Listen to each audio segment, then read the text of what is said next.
السلام علیکم ورحمۃ اللہ نحمدہ ونصلی علی رسولہ الکریم اما بعد فاعوذ باللہ من الشیطان الرجیم بسم اللہ الرحمن الرحیم رب اشرح لی صدری ویسر لی امری واحلل عقدۃ من لسانی یفقہوا قولی۔ پارہ نمبر 26 آج انشاءاللہ اس میں سورہ الفتح ہم نے کرنی ہے، اور پہلے اس کی تھوڑی سی تلاوت دیکھتے ہیں اور پھر شان نزول دیکھیں گے۔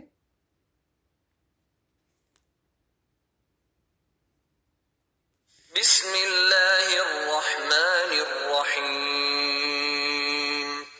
انا فتحنا لك فتحا مبینا لیغفر لك الله ما تقدم من ذنبك وما تأخر ويتم نعمته عليك ويهديك صراطا مستقيما وَيَنصُرَكَ اللَّهُ نَصْرًا عَزِيزًا هُوَ الَّذِي أَنزَلَ السَّكِينَةَ فِي قُلُوبِ الْمُؤْمِنِينَ لِيَزْدَادُوا إِيمَانًا مَّعَ إِيمَانِهِمْ وَلِلَّهِ جُنُودُ السَّمَاوَاتِ وَالْأَرْضِ وَكَانَ اللَّهُ عَلِيمًا حَكِيمًا لِيُدْخِلَ الْمُؤْمِنِينَ وَالْمُؤْمِنَاتِ جَنَّاتٍ تَجْرِي مِن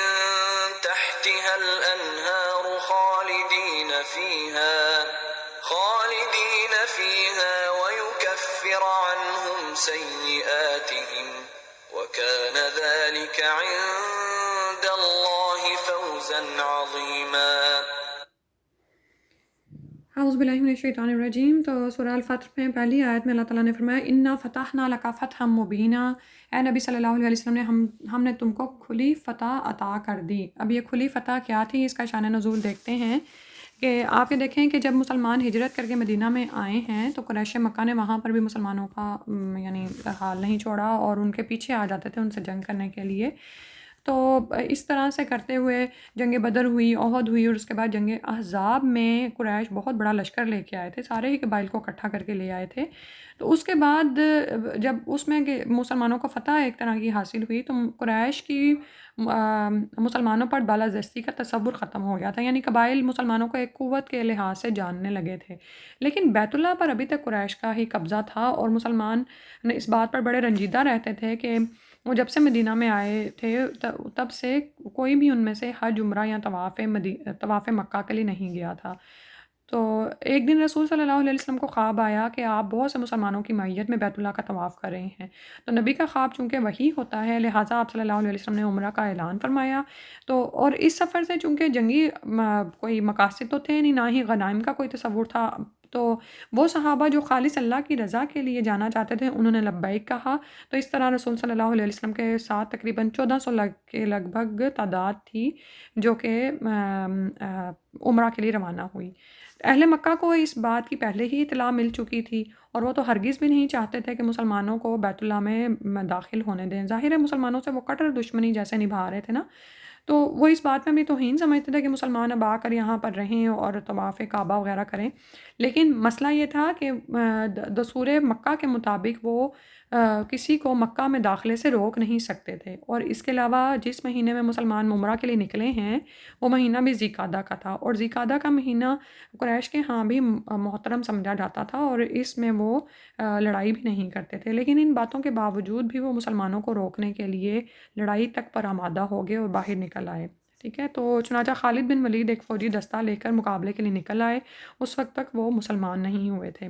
تو رسول صلی اللہ علیہ وسلم کو جب اس صورتحال کا علم ہوا تو آپ صلی اللہ علیہ وسلم نے سیدھی راہ میں تھوڑی سی تبدیلی کی اور مکہ کے زیریں علاقہ حدیبیہ میں فروکش ہو گئے۔ ٹھیک ہے، اور یہ بھی کہا جاتا ہے کہ آپ کی اونٹنی آگے جانے کی بجائے یہیں پر ہی رک گئی تھی، کیونکہ یہاں پر ایک تاریخ کا بہت بڑا واقعہ رونما ہونا تھا۔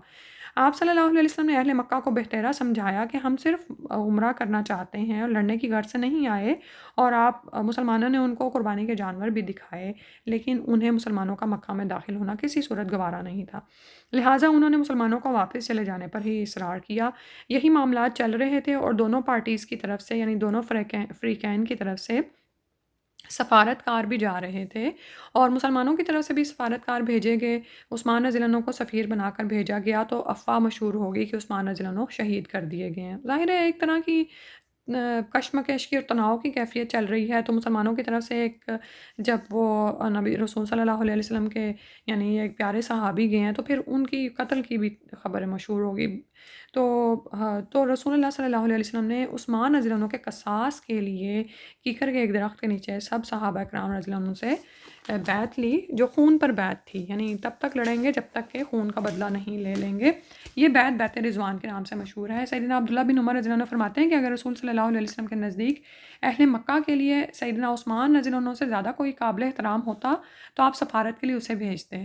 ٹھیک ہے، یہ بیعت سیدنا عثمان رضی اللہ عنہ کی غیر موجودگی میں ہوئی اور آپ صلی اللہ علیہ وسلم نے ایسا کیا کہ اپنے دائیں ہاتھ سے اشارہ کیا اور فرمایا کہ یہ عثمان کا ہاتھ ہے، اور اس کو بائیں ہاتھ پر مار کر فرمایا کہ یہ عثمان کی بیعت ہے. سبحان اللہ. یہ بخاری کتاب المناقب کی روایت ہے، حدیث ہے، جو کہ باب مناقب عثمان بن عفان رضی اللہ عنہ کے بارے میں آئی ہے. خیر بعد میں یہ ہوا کہ خبر غلط تھی، پتہ چل گیا اور معلوم ہو گیا کہ سیدنا عثمان رضی اللہ عنہ کی شہادت کی خبر غلط تھی. تو اس طرح مسلمانوں اور قریش کے مابین سفارتکاروں کا تبادلہ ہوا اور آخرکار صلح کی شرائط پر سمجھوتا ہو گیا. لیکن آپ کو یاد ہے نا کہ صلح حدیبیہ ہم بچپن سے پڑھتے آ رہے ہیں، تو جو شرائط تھیں وہ مسلمانوں کے لیے بڑی توہین آمیز تھیں، اور بیعت رضوان کے بعد بالخصوص ایسی شرائط پر وہ رضامند بھی نہیں ہو سکتے تھے. یعنی آپ یہ دیکھیں کہ بیت اللہ میں آپ کو جانے سے روکا جا رہا ہے اور آپ ابھی سفارتکاری کر رہے ہیں اور کہ آپ کے سفیر کو قتل کر دیا جائے اور آپ خون پر بیعت کر کے ہٹے ہیں، تو آپ کیسے ایسی شرائط پر رضامند ہو سکتے ہیں؟ تو لیکن رسول صلی اللہ علیہ وسلم نے ان شرائط کو منظور فرمایا کیونکہ یہ اللہ کا حکم تھا، اللہ کی طرف سے وحی تھی، اور اللہ سبحانہ و تعالیٰ نے اس صلح کو فتح مبین قرار دیا اور یہ صورت نازل ہوئی انا فتحنا لک فتحا مبینا. تو یہ صلح جو تھی وہ فتح مبین کیسے تھی؟ اب یہ دیکھیں ہم ان کی شرائط کو پڑھ چکے ہیں نا صلح حدیبیہ کی. آج پھر دیکھتے ہیں کہ پہلی شرط یہ تھی کہ آئندہ 10 سال تک مسلمان اور قریش ایک دوسرے پر چڑھائی نہ کریں گے اور صلح و آشتی سے رہیں گے. دوسری تھی کہ قبائل کو عام اجازت ہے کہ وہ جس فریق کے حلیف بننا چاہیں بن سکتے ہیں. تیسری، اگر مکہ سے کوئی مسلمان اپنے ولی کی اجازت کے بغیر مدینہ پہنچ جائے تو مسلمان اسے واپس کر دیں گے، لیکن اگر کوئی مسلمان مکہ آ جائے تو وہ واپس نہ کیا جائے گا. مسلمان اس دفعہ عمرہ کیے بغیر واپس چلے جائیں، آئندہ سال وہ تلوار نیام میں کیے ہوئے آئیں. 3 دن تک ان کے لیے شہر خالی کر دیا جائے گا اور انہیں مکہ میں رہنے اور عمرہ کرنے کی اجازت ہوگی.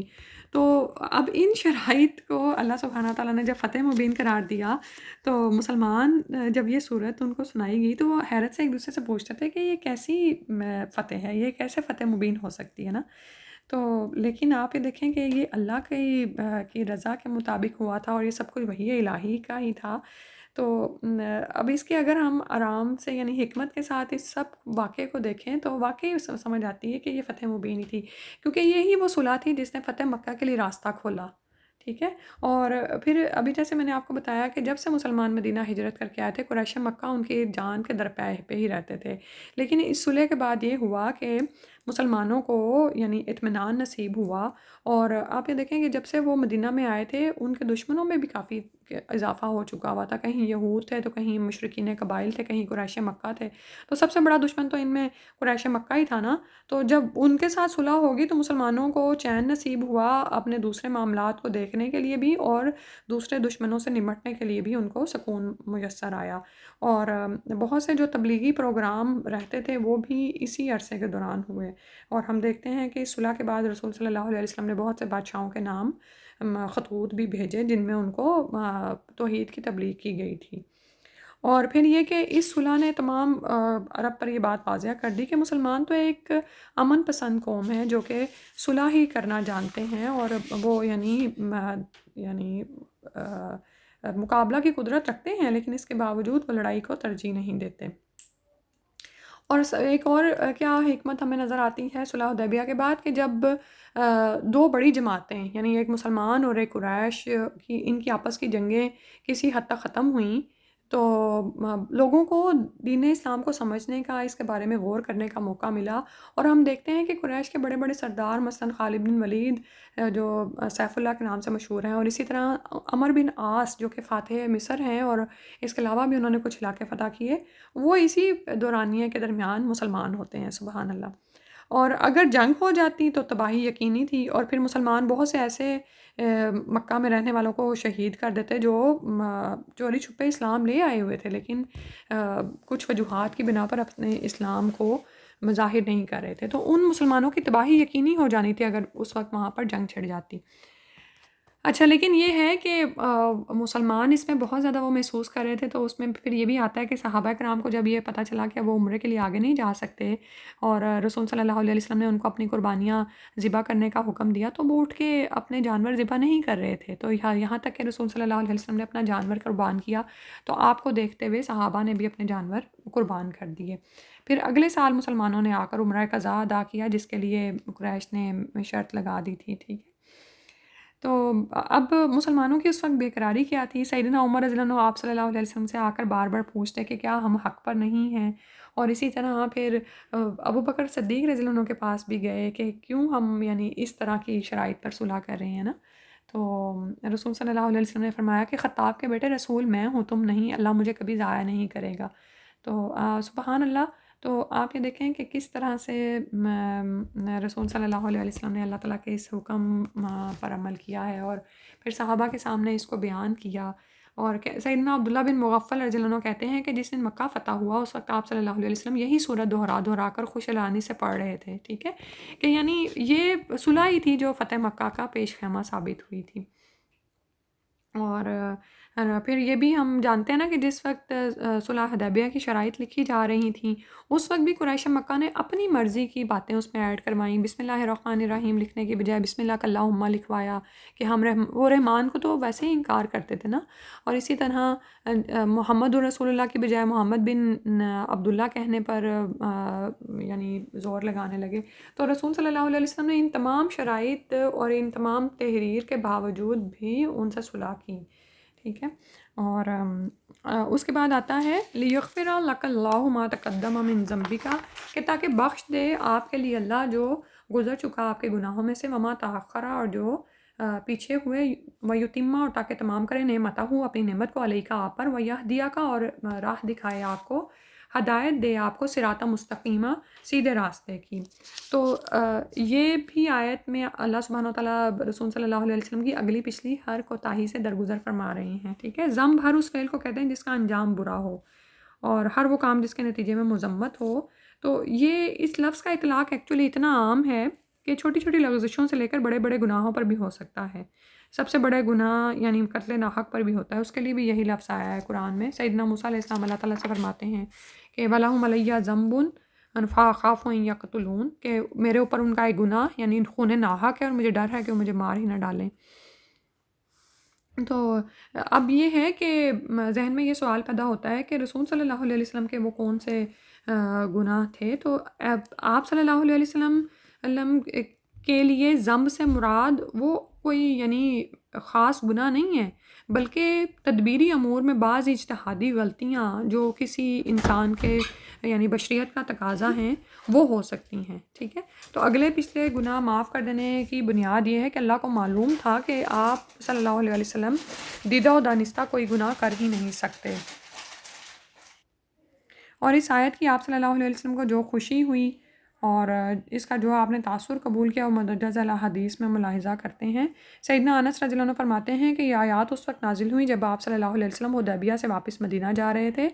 آپ صلی اللہ علیہ وسلم نے فرمایا مجھ پر ایک آیت یعنی یہی والی لیغفر لک ایسی اتری ہے جو مجھے زمین کی ساری دولت سے پیاری ہے۔ صحابہ رضی اللہ عنہم کہنے لگے یا رسول اللہ صلی اللہ علیہ وسلم مبارک ہو، مبارک ہو۔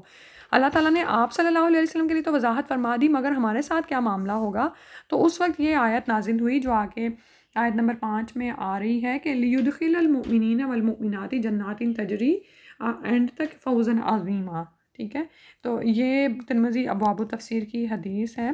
اور اسی طرح سیدہ عائشہ رضی اللہ عنہ فرماتی ہیں کہ آپ صلی اللہ علیہ وسلم رات کو تہجد کی نماز میں اتنا زیادہ قیام فرماتے کہ آپ صلی اللہ علیہ وسلم کے پاؤں تڑک جاتے، اور ایک روایت میں ہے کہ آپ صلی اللہ علیہ وسلم کے پاؤں سوج جاتے۔ سیدہ عائشہ رضی اللہ عنہ نے پوچھا یا رسول اللہ صلی اللہ علیہ وسلم آپ اتنی محنت کیوں کرتے ہیں؟ تو آپ صلی اللہ علیہ وسلم کے تو اللہ نے تمام گناہ اگلے پچھلے تمام گناہ معاف فرما دیے جیسا کہ اس آیت میں آ رہا ہے۔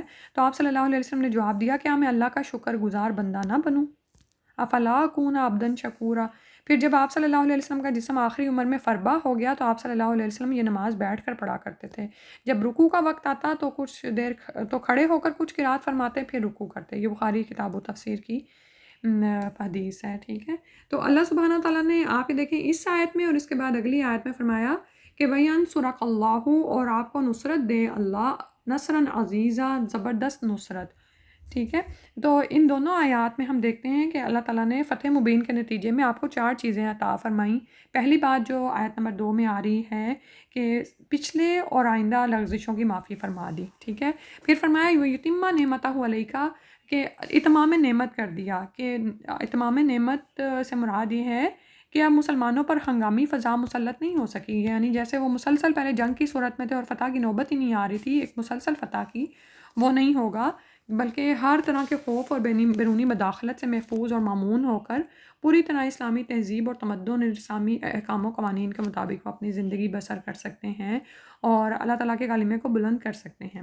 پھر اس کے بعد تیسری چیز یہ کہ وَيَهْدِيَكَ صِرَاطًا مُسْتَقِيمًا، کہ آپ صلی اللہ علیہ وسلم کو سیدھا راستہ دکھانا. یعنی اس کا مطلب یہ ہے کہ اس راستے پر چل کر فتح و کامیابی دکھانا. ٹھیک ہے. یعنی جو کہ اللہ سبحانہ تعالیٰ نے وہ راہ ہموار کر دی تھی اس صلح کے نتیجے میں جس سے دشمن مغلوب ہو گئے تھے. اور پھر اگلی جو نعمت اللہ تعالیٰ نے آیت نمبر 3 میں فرمائی کہ اللہ تعالیٰ آپ کو نصرت دے، ایک زبردست نصرت. یعنی اس سے مراد ایسی مدد ہے جو بظاہر دشمن کو اپنی فتح نظر آ رہی ہے. جیسے بھی میں نے آپ کو بتایا نا کہ انہوں نے اپنی مرضی کی شرائط پر صلح کی ہے اور جو مسلمانوں کے لیے توہین آمیز ہیں. اسی طرح انہوں نے اپنی مرضی کی تحریر لکھوائی ہے جو کہ سراسر ناحق تھی، کہ اللہ کے رحمان ہونے کا انکار کریں، محمد الرسول اللہ کا انکار کریں. تو نعوذ باللہ من ذالک منہ سے نکل گیا تھا. تو اور اب یہاں پر دیکھتے ہیں ہم کہ یہ ہی وہ فتح تھی جو دشمنوں کی حقیقت میں جڑ کاٹ دینے والی تھی اور انہی کو مغلوب کر دینے والی تھی. ٹھیک ہے. اور اس کے بعد هو الذی انزل السکینۃ فی قلوب المؤمنین، وہی ہے وہ ذات جس نے سکینت اتاری مومنوں کے دلوں میں، لیزدادوا تاکہ ان کو زیادہ کرے، ایماناً ایمان میں، مع ایمانہم ان کے ایمان میں، وللہ جنود السماوات اور اللہ ہی کے لیے ہیں لشکر آسمانوں کے، والارض اور زمین کے، وکان اللہ اور ہے اللہ علیماً بہت علم والا، حکیماً بہت حکمت والا. تو اس مقام پر اللہ سبحانہ تعالیٰ نے مسلمانوں پر کچھ اور احسانات بھی نازل فرمائے جس کا یہاں پر ذکر آ رہا ہے. کیونکہ حدیبیہ کے مقام پر مسلمانوں کو پانی کی قلت دیکھنی پڑی، یہاں پر مسلمانوں کا لشکر 20 دن سے زیادہ قیام پذیر رہا. تو سیدنا جابر رضی اللہ عنہ فرماتے ہیں کہ لوگ سخت پیاسے ہو گئے. رسول صلی اللہ علیہ وسلم کے پاس ایک چھاگل تھی، اس میں سے لوگوں نے آپ صلی اللہ علیہ وسلم نے وضو کیا. تو لوگ آپ صلی اللہ علیہ وسلم کے پاس آئے تو آپ صلی اللہ علیہ وسلم نے انہیں پوچھا کیا ماجرا ہے. صحابہ نے عرض کیا یا رسول اللہ صلی اللہ علیہ وسلم، ہمارے پاس نہ وضو کے لیے پانی ہے نہ پینے کے لیے، بس یہی پانی ہے جو آپ صلی اللہ علیہ وسلم کی چھاگل میں ہے. یہ سن کر آپ صلی اللہ علیہ وسلم نے اپنا ہاتھ اس چھاگل میں رکھ دیا. آپ صلی اللہ علیہ وسلم کی انگلیوں سے پانی چشموں کی طرح بہنے لگا. چنانچہ ہم سب لوگوں نے پانی پیا اور وضو بھی کیا. سالم یعنی جو راوی ہیں انہوں نے جابر سے پوچھا اس دن تم کتنے آدمی تھے؟ جابر نے کہا اگر لاکھ بھی ہوتے تو بھی وہ پانی ہمیں کفایت کر جاتا، ہم تو صرف 1500 آدمی تھے. یہ بخاری کتاب المغازی میں آئی ہے روایت باب غزوۃ الحدیبیہ. سبحان اللہ. تو یعنی یہ آپ صلی اللہ علیہ وسلم کا معجزہ تھا اور یہ مسلمانوں پر خاص نعمت تھی جو اللہ تعالیٰ نے اتاری. اور اس کے علاوہ کیا ہوا کہ اس کے بعد اللہ کی رحمت سے بارش ہوئی، مسلمانوں نے پانی ذخیرہ کر لیا. ٹھیک ہے. اور پھر یہ کہ ہم دیکھتے ہیں کہ وہاں پر مسلمانوں نے بہت یعنی جو ہے اضطراب بھی محسوس کیا. ظاہر ہے ان کو عمرے سے روکا گیا تھا اور پھر یہ کہ اتنی توہین آمیز شرائط پر صلح کے لیے ان کو کہا گیا تھا، لیکن اللہ سبحانہ تعالیٰ نے مسلمانوں پر سکون نازل کر دیا. ٹھیک ہے. وگرنہ یہ دیکھیں نا کہ اتنی جذباتی کیفیت میں یہ بھی ہو سکتا تھا، جیسے ہم میں نے بھی بتایا نا کہ جب رسول صلی اللہ علیہ وسلم نے صحابہ کرام کو حکم دیا کہ اب اپنے جانوروں کو قربان کر دو کیونکہ ہم آگے نہیں جا سکتے، تو پھر وہ ظاہر ہے قربانیاں وہیں پہ ہی قربان کر دی جاتی ہیں. تو وہ صحابہ اٹھ کے قربانی نہیں کر رہے تھے حالانکہ رسول صلی اللہ علیہ وسلم کا حکم تھا. تو وہاں پر ایک روایت بھی آتی ہے جس میں ہم دیکھتے ہیں کہ ام المومنین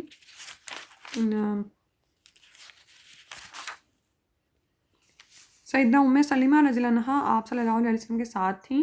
تو آپ صلی اللہ علیہ وسلم نے ان سے جب یہ صورتحال بیان کی تو انہوں نے یہ مشورہ دیا تھا کہ آپ اپنی قربانی ذبح کر دیں، تو صحابہ اپنی قربانیاں خود بخود ذبح کر دیں گے، ٹھیک ہے۔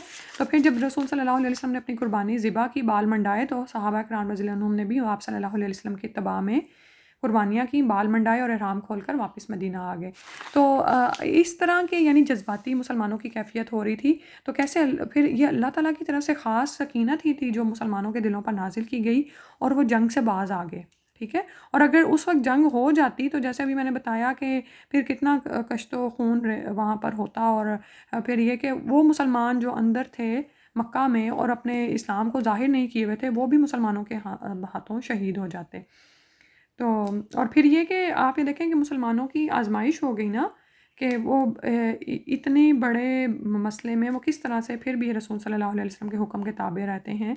تو جب وہ اس آزمائش میں پورے اترے اور انہوں نے اتباع رسول کیا، تو یہی بات ان کے ایمان میں اضافے کا باعث بن گئی، لیزدادوا ایمانا مع ایمانہم۔ تو اطاعت کیا کرتی ہے؟ اطاعت آپ کو ایمان میں آپ کا اضافہ کرتی ہے، ٹھیک ہے۔ عمل کیا کرتا ہے؟ آپ کو ایمان میں ثابت قدمی عطا فرماتا ہے، اور جب ایمان میں ثابت قدمی ہوتی ہے تو پھر اسی طرح انسان کا مزید عمل پر دل کرتا ہے، اور پھر اسی طرح سے وہ عمل مزید انسان کے ایمان میں اضافہ کرتا ہے۔ تو اللہ تعالیٰ نے رسول صلی اللہ علیہ وسلم پر بھی وہ فرمایا تھا احسان، اور مسلمانوں پر بھی۔ اور پھر فرمایا کہ اللہ ہی کے لیے آسمانوں اور زمین کے لشکر ہیں، اور اللہ تعالیٰ بہت علم والا، حکمت والا ہے۔ پھر اگلی آیت میں فرمایا لیدخل المؤمنین والمؤمنات، تاکہ داخل کرے مومنوں کو اور مومن عورتوں کو، جنات تجری، ایسے باغات میں جن کے نیچے بہتی ہیں، من تحتها الانہار، ان کے نیچے سے نہریں، خالدین فیہا، ہمیشہ رہنے والے اس میں، ویکفر، اور دور کر دے، عنہم، ان سے، سیئاتہم، ان کی برائیوں کو، وکان ذالک، اور ہے یہ بات، عند اللہ، اللہ کے ہاں، فوزا عظیما، ایک بہت بڑی کامیابی ہے۔ تو اللہ سبحانہ و تعالیٰ اس آزمائش کے ذریعے سے مومن مردوں اور عورتوں کو کہ وہ آزمائش ہو رہی تھی، اور ان کو کہ بدلے میں ان کو کیا عطا فرمانے والے ہیں، ایسے باغات جن کے نیچے سے نہریں بہتی ہیں، وہ اس میں ہمیشہ رہنے والے ہیں، اور ان سے ان کے گناہوں کو دور کر دیا جائے گا، سبحان اللہ۔ اور یہ اللہ کے ہاں ایک بہت بڑی کامیابی ہے۔ پھر اس کے بعد فرمایا وَيُعَذِّبَ الْمُنَافِقِينَ وَالْمُنَافِقَاتِ وَالْمُشْرِكِينَ وَالْمُشْرِكَاتِ، اور تاکہ عذاب دے منافق مردوں کو، اور وہ عذاب دے گا منافق مردوں کو اور منافق عورتوں کو، اور مشرک مردوں کو اور مشرک عورتوں کو، الظَّانِينَ بِاللَّهِ، جو کہ گمان کرنے والے ہیں اللہ پر، ظن السوء، برے گمان، علیہم، انہی پر ہے، دائرہ گردش، السوء، بری، وغضب اللہ، اور غضب کیا اللہ نے ان پر، علیہم، ان پر، ولعنہم، اور ان پر لعنت کی، وعد، اور تیار کیا ہے، لہم، ان کے لیے، جہنم، جہنم، وساءت مصیرا، اور وہ برا ہے ٹھکانہ۔ تو ہوا یہ تھا کہ غزوہ حدیبیہ میں کوئی منافق شریک نہیں ہوا تھا، جیسے ابھی میں نے آپ کو بتایا نا کہ نبی صلی اللہ علیہ وسلم نے ظاہر ہے عمرے کا اعلان ہی کیا تھا کہ میں نے خواب میں عمرہ کرتے ہوئے دیکھا، تو عمرے میں تو کوئی بھی جنگی مقاصد یا غنائم کا حصول نہیں ہوتا، تو جو بھی اس حدیبیہ میں تھا یعنی عمرے کے لیے گیا، وہ خالصتاً اللہ کی رضا کے لیے جا رہا تھا، نہیں تو منافقین کو کیا پڑی تھی کہ وہ اٹھ کے دشمن کے منہ میں چلے جاتے ہیں، ٹھیک ہے نا۔ تو خالصتاً جو بھی اللہ کے لیے خالص تھا وہی اس لیے گیا تھا، تو منافق کوئی بھی شریک نہیں ہوا تھا، کیونکہ ان کو پتا تھا یہاں سے کوئی غنیمتیں تو ملنی نہیں ہیں۔ تو اس کے بعد جب ان منافقین کو یعنی ان پیچھے رہ جانے والے مشرک اور منافقین کو پتہ چلا کہ مسلمانوں کے ساتھ اب کیا وہاں پر حالات ہو رہے ہیں، تو یہ ساری خبریں مدینہ بھی پہنچ رہی تھیں، تو اب وہ منافق بڑے خوشی سے یعنی ایسے گمان کر رہے تھے کہ پہلے تو مشرکین مکہ یہاں اپنے وطن سے بہت دور آ کر لڑتے تھے، لیکن اب تو مسلمان خود ان کے گھروں میں پہنچ گئے ہیں، تو بچ کر یہ لوگ نہیں آ سکیں گے، ٹھیک ہے۔ تو الظَّانِینَ بِاللَّهِ ظَنَّ السَّوْء، وہ برے برے گمان کرنے والے اللہ پر، اور یعنی یہ سوچ رہے تھے کہ مسلمانوں پر بری گردش آئے گی۔ اللہ تعالیٰ نے فرمایا علیہم دائرۃ السوء، انہی پر بری گردش آئے گی۔ اللہ تعالیٰ تو ان سے ناراض ہوا، ان کے سارے کرتوت اللہ کے سامنے ہیں، اللہ تعالیٰ نے ان پر لعنت کی، اور ان کے لیے تیار کر رکھا ہے جہنم کو، جو کہ بہت برا ٹھکانہ ہے، سبحان اللہ۔ کہ ظاہر ہے مسلمان تو کس طرح سے نہ صرف یہ کہ اس صلح حدیبیہ میں اس سے پہلے بیت رضوان کر کے لوٹے، جو کہ ایک طرح کا یعنی بہت انعام تھا جو مسلمانوں پر تھا، اور کہ جس میں جو بھی صحابی شریک ہوا وہ اس بات پر یعنی ایک طرح کا یہ ان کے لیے فخر کی بات تھی کہ وہ بیت رضوان میں شریک تھے، اور اس کے بعد اللہ سبحانہ و تعالیٰ نے کس طرح فتح مکہ کے لیے راستے کھول دیے۔ تو یہ تو صرف منافقین کا ہی گمان ہے کہ ان کو لگ رہا تھا کہ بری گردش ہے مسلمانوں پر، لیکن اصل میں تو اللہ سبحانہ و تعالیٰ نے ان کی چالیں انہی پر الٹا دیں۔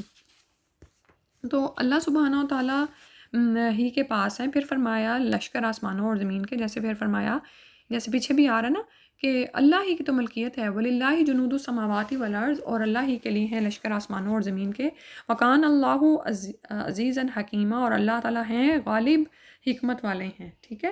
تو جتنے بھی اسباب ہیں، فرشتے ہیں، ہوائیں ہیں، جو بھی لشکر ہیں، وہ سب اللہ سبحانہ و تعالیٰ کے پیدا کردہ اسباب ہیں، اور اللہ ہی کی قدرت میں ہیں، اللہ کے اختیار میں ہیں۔ اللہ تعالیٰ ان سے کام لے بھی سکتا ہے، ان کو روک بھی سکتا ہے۔ تو اللہ تعالیٰ مسلمانوں کی مدد بھی فرما سکتے ہیں میدان جنگ میں، اور انہی کافروں کو پٹوا سکتے ہیں، ان کی چالوں کو ان کے اوپر الٹا سکتے ہیں۔ سبحان اللہ کہ اللہ تعالیٰ زبردست ہیں اور حکمت والے ہیں، یعنی یہ اللہ تعالیٰ کی کا حکیمانہ فیصلہ تھا کہ صلح حدیبیہ ہوئی۔ سبحان اللہ۔ اب یہ نہیں ہے کہ کوئی اللہ سبحانہ و تعالیٰ مسلمانوں کو کمزور ظاہر کر رہے تھے یا اس لیے ایسا کچھ ہوا، بلکہ اللہ سبحانہ و تعالیٰ خوب حکمت والے ہیں اور وہ خوب جانتے ہیں۔ پھر فرمایا اِنَّا أَرْسَلْنَاكَ شَاهِدًا وَمُبَشِّرًا وَنَذِيرًا، بے شک ہم نے بھیجا، ہم نے آپ کو گواہی دینے والا اور خوشخبری دینے والا اور ڈرانے والا۔ تو آپ صلی اللہ علیہ وسلم کو کیوں بھیجا گیا ہے؟ کہ آپ گواہی دینے والے ہیں، ٹھیک ہے، شہادت دینے والے ہیں کلمہ توحید کی، رسالت کی، اور خوشخبری دینے والے ہیں مان جانے والوں کو، اور ڈرانے والے ہیں سرکشی کرنے والوں کو۔ فرمایا کہ تم کیا کرو، لِتُؤْمِنُوا بِاللَّهِ، تاکہ تم ایمان لاؤ اللہ پر، وَرَسُولِهِ، اور اس کے رسول پر، وَتُعَزِّرُوهُ، اور اس کی مدد کرو، وَتُوَقِّرُوهُ، اور اس کی تعظیم کرو، وَتُسَبِّحُوهُ، اور اللہ کی تسبیح کرو، بُکْرَةً وَأَصِیلًا، صبح اور شام اس کی تسبیح کرتے رہو۔ سبحان اللہ۔ تو اللہ سبحانہ و تعالیٰ کی پر انسان ایمان لائے اور اس کے رسول پر، اور اس کے رسول کی مدد کرے اور اس کی تعظیم کرے، اور تسبیح کس کی کرنی ہے؟ اللہ سبحانہ و تعالیٰ کی، صبح اور شام۔ پھر اگلی آیت میں فرمایا ان الذین یبایعونک انما یبایعون اللہ، کہ بے شک وہ لوگ جو کہ بیعت کرتے ہیں آپ سے، کوئی نہیں صرف وہ تو بیعت کرتے ہیں اللہ سے، ید اللہ فوق ایدیہم، اللہ کا ہاتھ ہے ان کے ہاتھ کے اوپر، یعنی اللہ کی خاص تائید اور رضا شامل ہے اس بیعت پر، بیعت رضوان پر۔ فمن نکسا، تو جو کہ توڑ دے، فإنما، تو بے شک ینکسو، وہ توڑتا ہے، علی نفسی ہی، اپنی ہی ذات پر، ومن اوفا، اور جس نے پورا کیا، بما عاہدہ، ساتھ اس کے جو اس نے عہد کیا تھا، علیہ اللہ، اللہ پر، فسیؤتیہ، تو وہ عنقریب اسے دے گا، اجرا عظیما، ایک بہت بڑا اجر۔ سبحان اللہ۔ تو پیچھے جو بیت رضوان کی بات ہوئی نا، اسی کا ذکر یہاں پر کیا جا رہا ہے کہ جس وقت عثمان رضی اللہ عنہ کی شہادت کی خبر اڑائی گئی، تو اس وقت مسلمان ان کا قصاص لینے کے لیے انہوں نے بیعت کی ہے۔ تو اور بیعت کیا تھی کہ جب تک مقصد پورا نہیں ہو جاتا ان میں سے کوئی زندہ واپس نہ جائے گا، ٹھیک ہے، یعنی جانیں لڑا دیں گے اپنی قصاص لینے کے لیے۔ اور بیعت ہو کس طرح سے رہی تھی کہ بیعت کرنے والا نیچے ہاتھ رکھتا تھا، اور رسول اللہ صلی اللہ علیہ وسلم اس کے ہاتھ کے اوپر ہاتھ رکھ کر بیعت کر لیتے تھے۔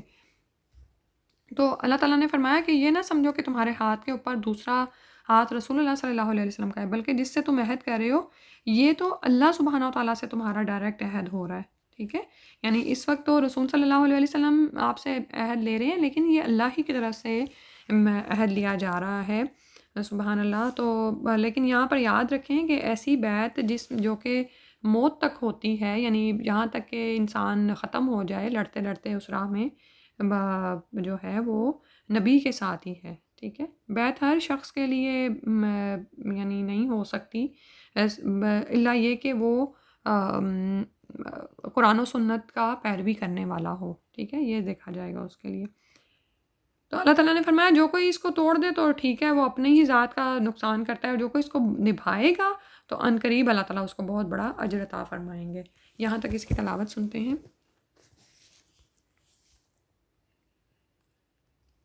وَيُعَذِّبَ الْمُنَافِقِينَ وَالْمُنَافِقَاتِ وَالْمُشْرِكِينَ وَالْمُشْرِكَاتِ الظَّانِّينَ بِاللَّهِ ظَنَّ السَّوْءِ عَلَيْهِمْ دَائِرَةُ السَّوْءِ وَغَضِبَ اللَّهُ عَلَيْهِمْ وَلَعَنَهُمْ وَأَعَدَّ لَهُمْ جَهَنَّمَ وساءت مصيرا ولله جنود السماوات والأرض وكان الله عزيزا حكيما إنا أرسلناك شاهدا ومبشرا ونذيرا لتؤمنوا بالله ورسوله وتعزروه وتوقروه وتسبحوه بكرة وأصيلا إن الذين يبايعونك إنما يبايعون الله يد الله فوق أيديهم فمن نكث فإنما ينكث على نفسه ومن أوفى بما عاهد عليه الله فسيؤتيه أجرا عظيما. سبحانك اللهم وبحمدك نشهد أن لا إله إلا أنت نستغفرك ونتوب إليك. السلام علیکم ورحمۃ اللہ.